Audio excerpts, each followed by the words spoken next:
ఏపీలో కూటమి పార్టీలు అధికారంలోకి వచ్చి ఏడాది పూర్తిగా వస్తుంది.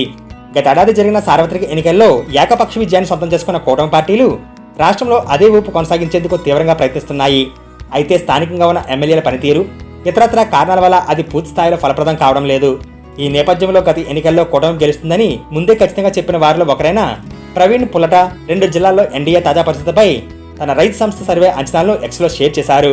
ఇందులో ఈ మధ్య విడుదల చేసిన విజయనగరం జిల్లా రైతు సర్వేలో విజయనగరం ఎంపీ సెగ్మెంట్లో బొబ్బిలి, రాజాం అసెంబ్లీలు తప్పితే మిగిలిన 5 అసెంబ్లీ నియోజకవర్గాల్లో అసంతృప్తి స్థాయి అధికంగా ఉందని ప్రవీణ్ తెలిపారు. అలాగే విజయనగరం, గజపతి నగరం అసెంబ్లీ స్థానాలు యావరేజ్ జాబితాలో ఉన్నాయని వెల్లడించారు. దీనిపై పూర్తి వివరాలు త్వరలోనే వెల్లడిస్తారని ఆయన ప్రకటించారు. అలాగే తాజాగా విడుదల చేసిన కాకినాడ ఎంపీ సెగ్మెంట్లో తుని, ప్రతిపాడు, కాకినాడ సిటీ, రూరల్లో ఎమ్మెల్యేలు ప్రభుత్వంపై అసంతృప్తి అధికంగా ఉందని ప్రవీణ్ తన విశ్లేషణలో తెలిపారు. అలాగే పిఠాపురంలో ఎక్కువ ఆశలు పెట్టుకునే పరిస్థితి కూడా లేదని దాదాపుగా చెప్పేశారు. పెద్దాపురంలో మాత్రం కూటమిపై మిశ్రమ స్పందన కనిపిస్తుందన్నారు. తన రైతు సర్వే పూర్తి గణాంకాలు, ఐవీఆర్ఎస్ ఆడియో రికార్డులు కూడా మీకోసం అందిస్తామని ఎక్స్లో ప్రవీణ్ ప్రకటించారు. అయితే ప్రవీణ్ సర్వే విశ్లేషణపై టీడీపీ, జనసేన కార్యకర్తలు ఆగ్రహం వ్యక్తం చేస్తూ ట్వీట్లు పెడుతున్నారు. ఆయన సర్వే విశ్లేషణపై కౌంటర్లు వేస్తున్నారు. గతంలో ఇదే ప్రవీణ్ పుల్లట ఎన్నికల్లో కూటమి ఖచ్చితంగా గెలుస్తుందని పదుల సంఖ్యలో సర్వే విశ్లేషణలు విడుదల చేశారు. వీడియోలు కూడా చేశారు.